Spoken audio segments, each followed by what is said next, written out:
So today, before I even got out of bed, made my money for daily cash flow, and we have an appointment we have to get to for that Japanese immigration. So let's go ahead and get ready, get down there for that appointment. Welcome to the Holy Roller, where it's all about playing craps, earning free cruises, and a whole lot more. Thanks for watching. Now let's get rolling. Whenever you see these bags on the rails, you know it's gonna be choppy waters. And we are filling it today, but we're gonna go get some breakfast. Oh, check this out, the elevator shaft. There's this one stairs. I should have went this way when I went up. You can look all the way down. Did I show you this already? I think I did. I think I showed you this. Well, okay, I'm going to Windjammer. Amber's, she ran from me. I'm just playing. We have to get to breakfast and then get to our appointment. So let's get over there. So they set the appointment for you. And so the idea is everybody's having an appointment set for them, and then been getting there like everybody has an appointment at some point. So I got the same thing, except for I skipped bacon this morning because somebody was picking out bacon like it was a puppy or something. It was taking forever for them to pick out their strips of bacon. I get it, you want the crispy, but come on, it was taking forever. So I just skipped bacon, but I told Amber, give me some bacon. So I don't know if you saw the video yesterday, but I love sitting out here in the aft with the wake view. No better view than the wake view. Or what is it? Wake view's the best view? Something like that, whatever it may be. But the other thing I was gonna say is today's the day I'm gonna tell you stories about some people from the craps table. It's all about stories, like that person picking the puppy or picking the bacon. We're going to talk about some stories, but first I'm going to show you how do we do, the process of the embarkation or debarkation, just getting off the ship in Japan. Okay, since we're talking about people today, don't do this, folks. Don't put out something that's not your own, like your own personal belongings, and try to save a table. I've been eating here. I ate my whole breakfast, and these people still aren't here. Everybody's looking for tables out here. And you're just, what are you doing? Waiting in line in there or something? Speaking of waiting in line, one thing I see people do a lot is they line up in like assembly line, like they're like everybody's lining up here, and then you have people standing here in front of the eggs when they don't want eggs, or standing here in front of the chicken sausage when they don't want sausage. Stop lining up this way, and please start lining up this way. Get what you want this way. Go in and out. And if everybody's in a line, you can just get what you want and get out. You're not cutting. Anyway, is this today going to be a rant day, a rant video? Maybe. I think it might be. I think like on the salad station where you assemble it, where you're like walking and you get the salad, then you put the toppings on, like that's one thing. But one thing I do like about the Windjammer is they have multiple stations, but if you're waiting in line for food, you're doing it wrong. That's all I gotta say. Okay, this is it. We gotta go to level 3, and then we are on level 3, but it's in the dining room. So, and of course, casino's on level 3. Yikes. Okay. Yeah, I'm with her. Okay. I just put the... Yes. Okay, so you sit down. Fill this out. I already brought mine filled out. Okay, now we got a ticket. And then we're going to meet with, what is it? Face to face. Sorry, face to face. Hi. Doing well. So face to face. I guess we're in a group. And we're going in this maze. I'm just playing. What group are you? Huh? What group are you? 10? What group are you? 9. Just kidding, I'm 10.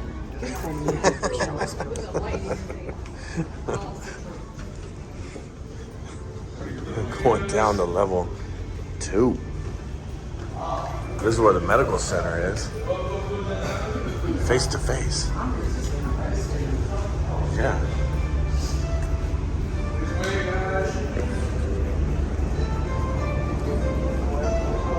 Thank you.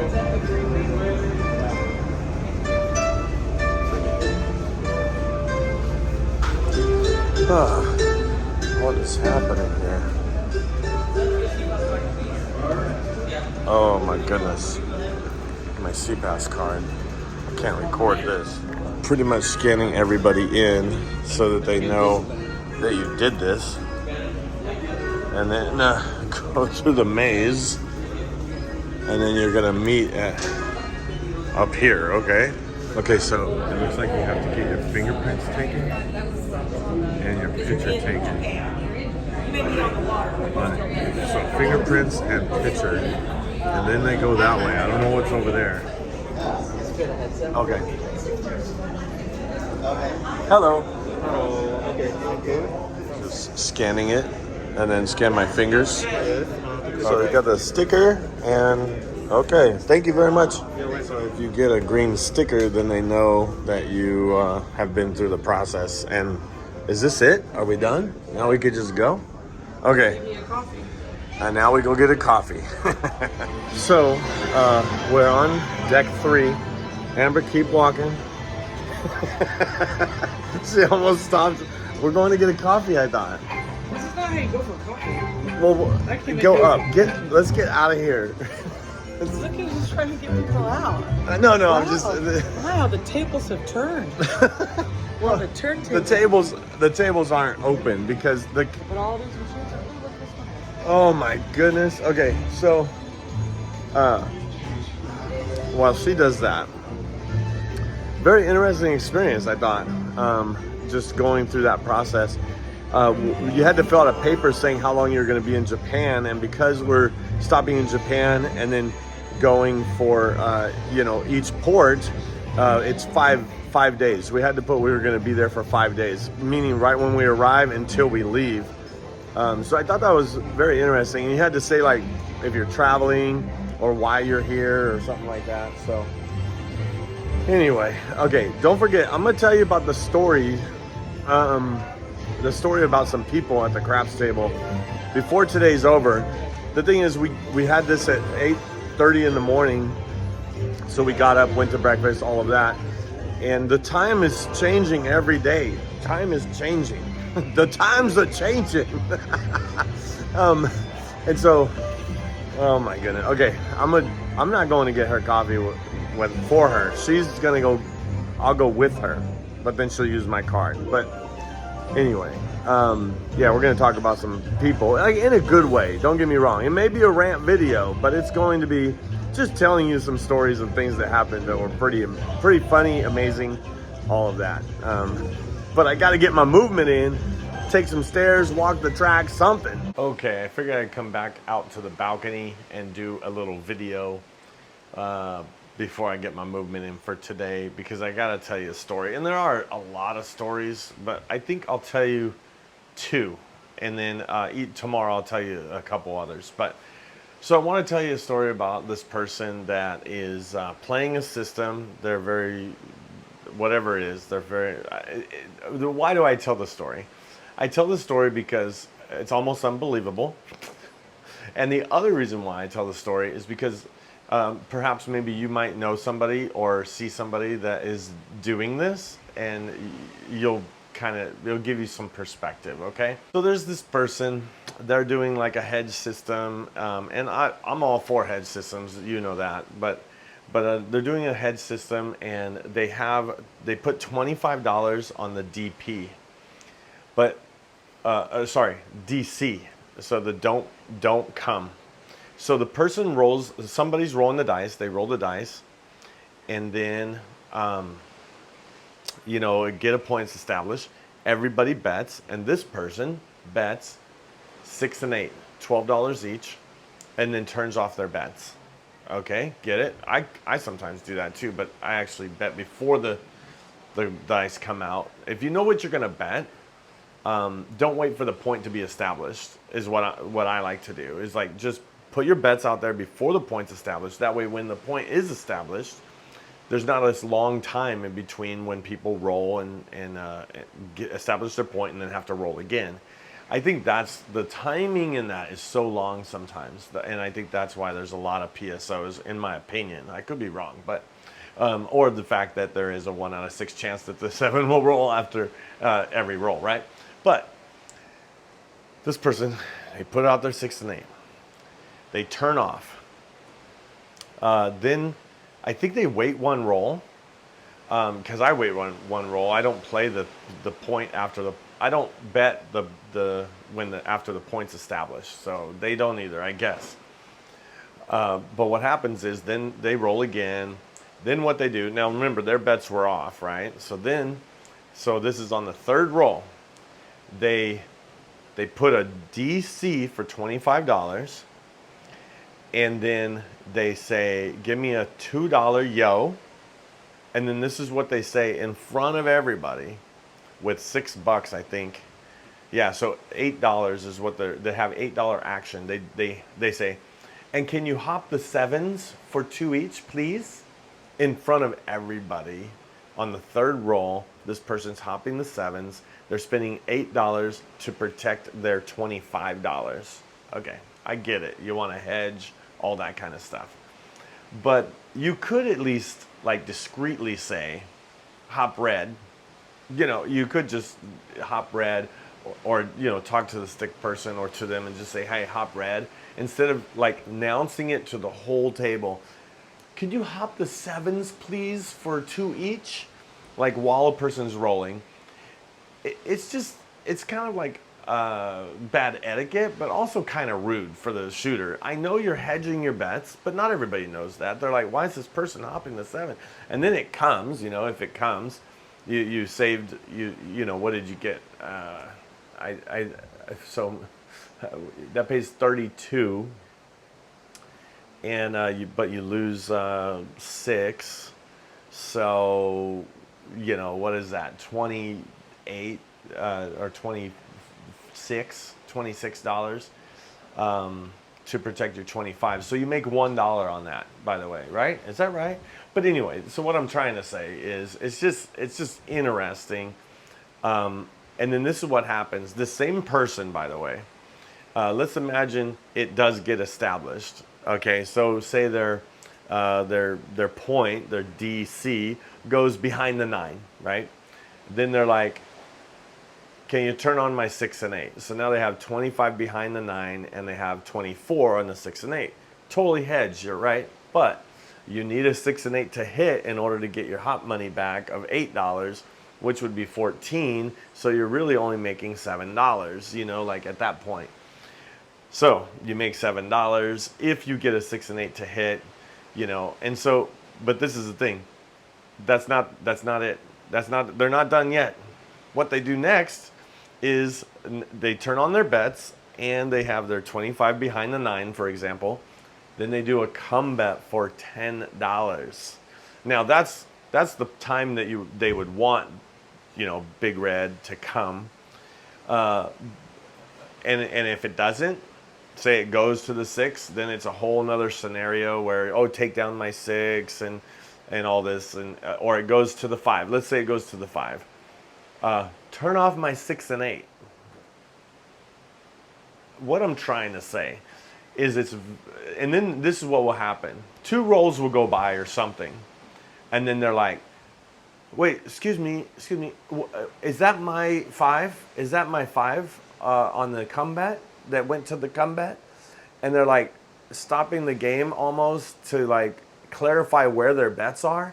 It's like, listen, you did that. You follow your bets. Why you know, and I know sometimes maybe the dealers might make mistakes and stuff, but it just creates a lot of confusion at the table. Like that person that's playing, I think there's a couple reasons why they're confused. Number one, their strategy has so many steps and so many, like, you know, movements that it's hard for them even doing the strategy to keep up.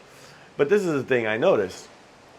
They don't do the same thing all the time. It's like very sporadic on how they do things. And of course, depending on where the DC goes or the comeback goes, that's all, you know, it's really hard for the dealers to keep up with what your strategy is. Like what is your strategy? Like, I don't see what you're doing. You're doing something different every time, you know?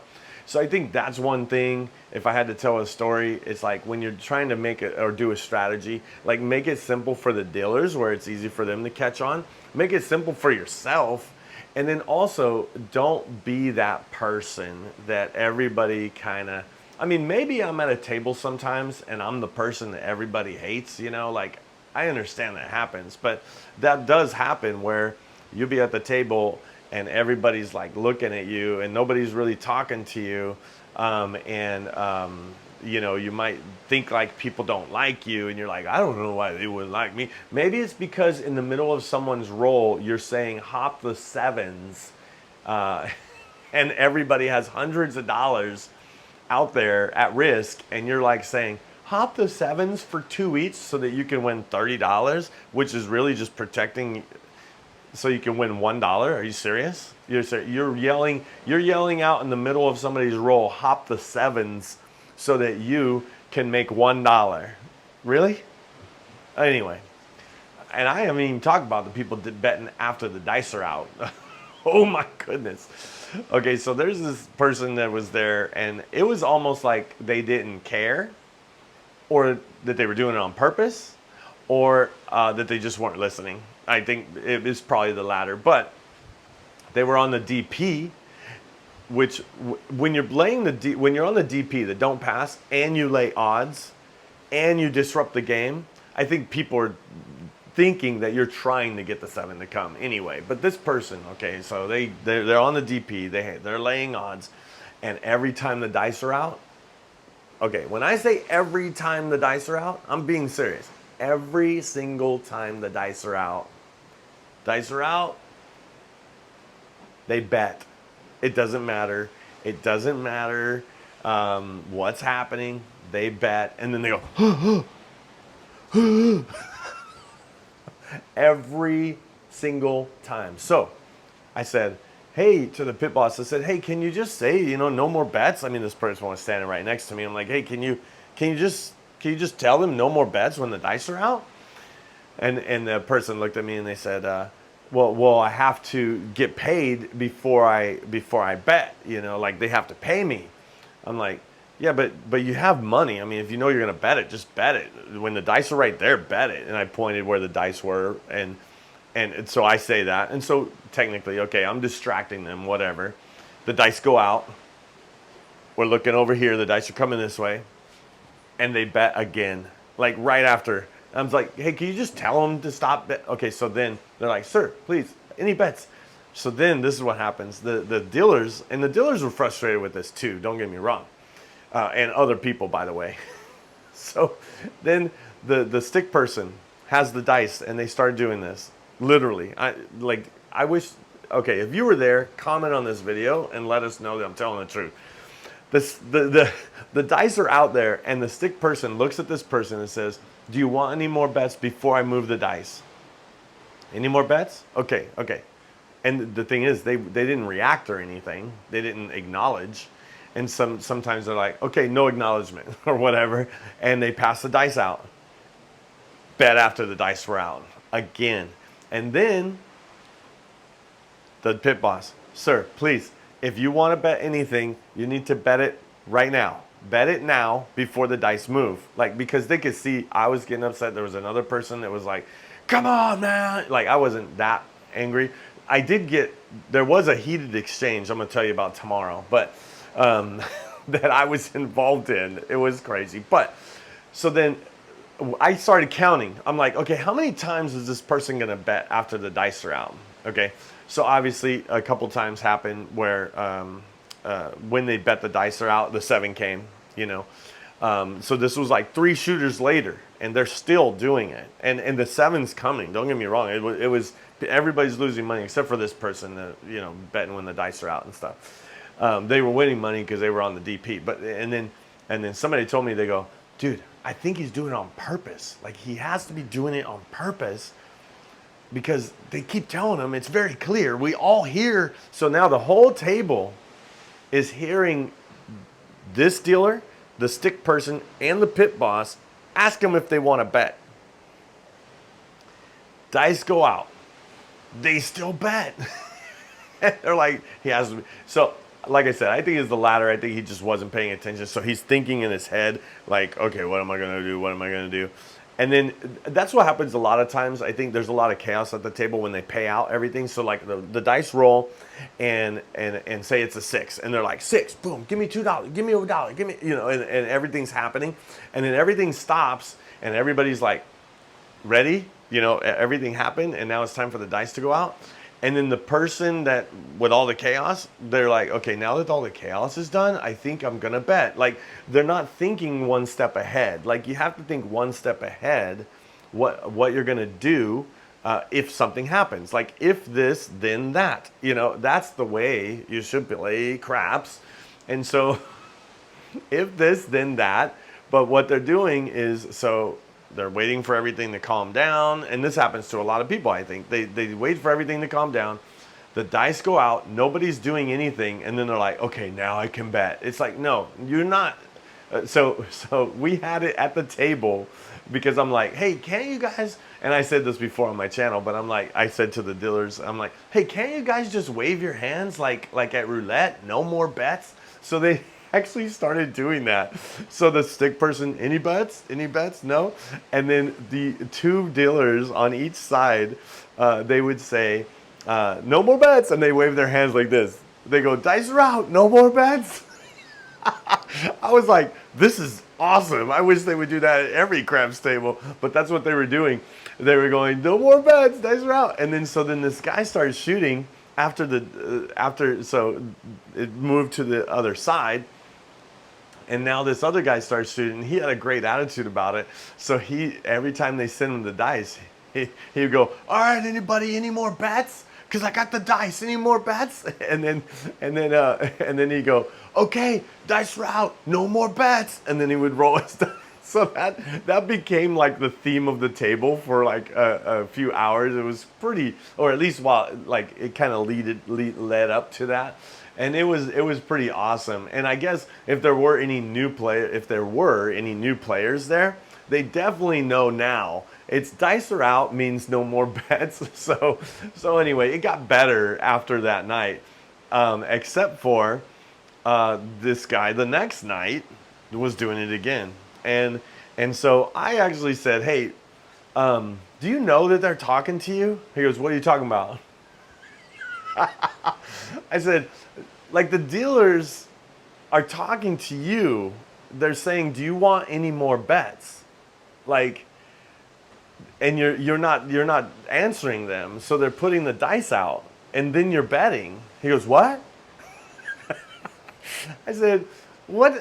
So by this time, like, I was trying to be nice, but it didn't come off nice. I'll just tell you that. So he takes his chip, because he was standing next to me. He takes his chips and he walks over to the other side. And he's like, I'm not playing next to this idiot or whatever. Like, because I know it didn't probably sound like I was being nice. I was just trying to clarify with him, because right before that, or right after that, before he moved, the pit boss walks around to the table, stands next to him and says, Mr. whatever his name is, right? I know what his name is, but I'm not going to tell you on the video. But they said, if you want to bet, you need to bet before the dice are, like, they talk exactly to him. And then so they walk around, and that's when I said, did you know this whole time they were talking to you? And he was kind of oblivious, I guess. But anyway, so I talked to him. So the next night it happens again. He's still betting after the dice are out. And the dealer's like, oh, here we go again. But like I said, he's oblivious that they don't know. It's just bad etiquette, right? So then I get his name. I talk to him. He goes, oh, are we good now? Are we good? Yeah, we're good. Because I was rolling good, making him a lot of money, all that kind of stuff. But he's still betting after the dice are out. And so finally, I just told him, because he always plays the hard ways. So I made it kind of fun, but it was also kind of rude, I guess, depending how you look at it. But so I roll a hard way, and he's not on the hard ways. And I'm like, hey, why aren't you on the hard ways? And he goes, I don't know, I forgot, man. I'm like, Well, there's two things we expect from you. We expect you to be betting the hard ways, and we expect you to be betting after the dice are out. And everybody laughed. It was hilarious. It was funny. That was the story. So those are the two people that have stories for today. And I know this video is going to be a little bit longer than usual, but I figured I'd tell you those stories, and then we'll get back to the rest of the day. I'm going to go get my movement in, and now we're going to just jump to the casino play. How about that? Came over to Fish and Chips for lunch again, but the best part about it is just listening to the band jam before I go to see if we do an afternoon session. But yeah, the band.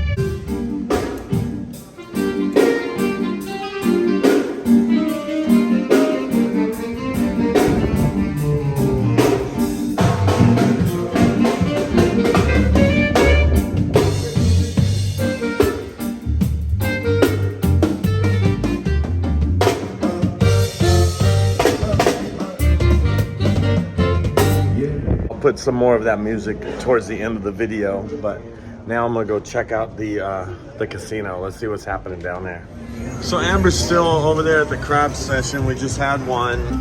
We're in the middle of an afternoon one. I lost another 300, so I walked away again.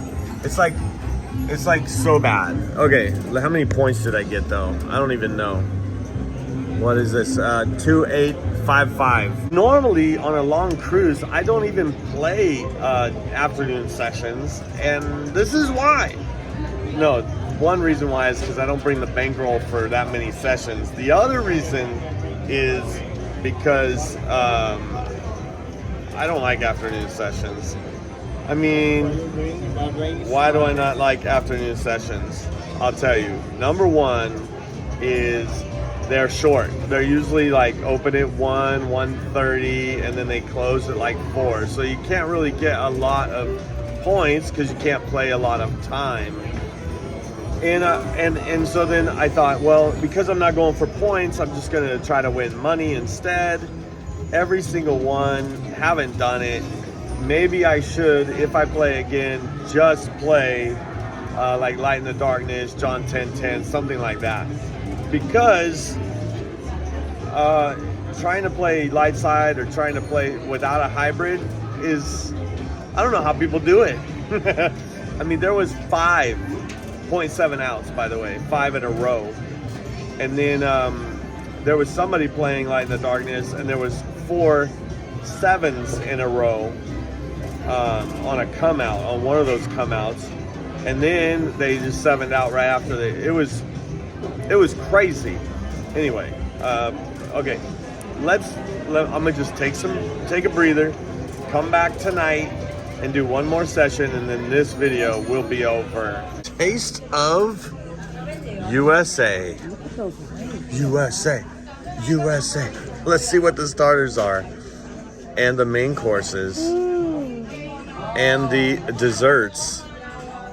So I was thinking, since we are doing like this daily thing, but the day begins like really at midnight, maybe I'll start tomorrow's day, what is it, day 6? Tomorrow's day, we will recap just the end of the crap session, because it will be technically tomorrow, right? It'll be the next day. So then today I'm gonna end the video with dinner, and then tomorrow we'll start with hearing about the crap session that I'm gonna play tonight. Does that make sense?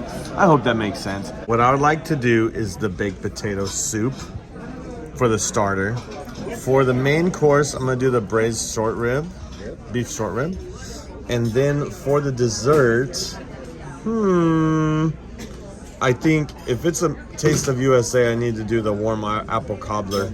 And then can I do some chocolate ice cream with it? Yes, that would be great. Thank you. Blueberry, frozen, mojito, virgin, regular blueberry, virgin mojito. The reason why I like this one is purple. Oh, well, Amber likes it because it's purple, but I like this one because I could drink it all. This one have a bunch of ice. It's like full of ice and however much liquid is in there. So I could drink more. Yes. Oh, yes. Amber got the salmon. I did add the what is it? The lobster mac and cheese. Yep. And then my other one will be coming soon. What was it? The Braised short ribs. oh, so not recommended on the lobster. What is it? Mac and cheese. Oh my goodness! But here is the short rib. Oh yes, this one looks great. Amber said that the salmon is delicious, and the short rib. I already know. I could tell this is gonna be. Oh my goodness, it's gonna be good. Apple crust. What was this? The apple cobbler, vanilla ice cream, and chocolate ice cream. What did you get? Oh my goodness, you got the chocolate. Yeah. Okay, I am going to finish this video with this. Look at this. We are not gonna have September 29th because we're crossing the international date line. We are going from the 28th to the 30th. What? Wrap your mind around that one, huh?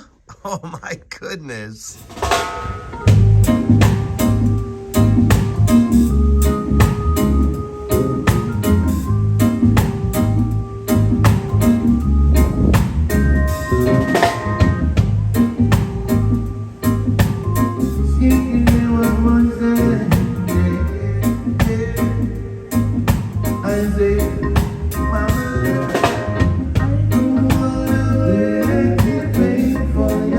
Watch out for real.